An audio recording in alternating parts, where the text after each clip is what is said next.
Good afternoon, everybody. We are back with you, and hopefully our camera is eye level. We're not looking down, looking up. So what we wanted to talk about today is scoliosis. It's a topic that comes up a lot in chiropractic, and especially with children all over our country, and it goes misdiagnosed and missed a lot of times. So Dr. Walton has a few tips he wants to share with you about scoliosis.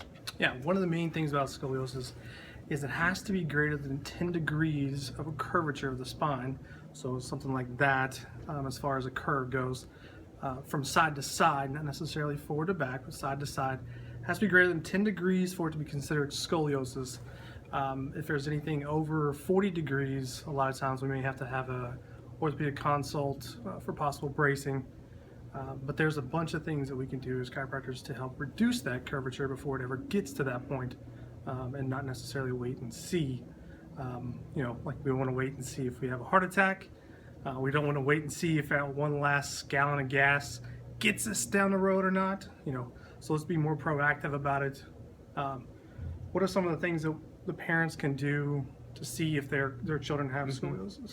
Well, the posture is the window to the spine, like we always say. So if you notice your kid's posture, it's very important to make sure that their shoulders are level. That tells you if the upper back may have some distortions and not.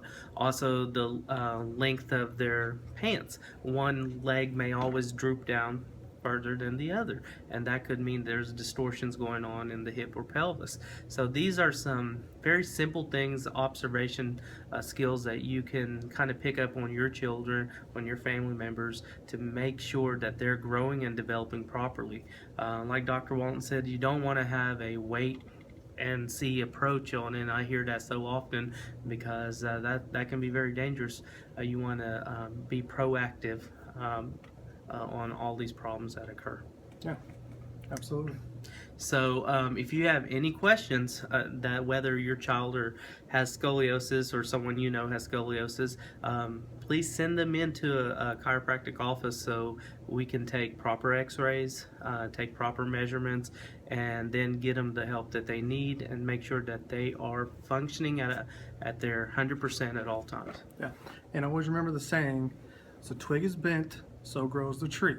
So be proactive and get to the chiropractor. See you next time.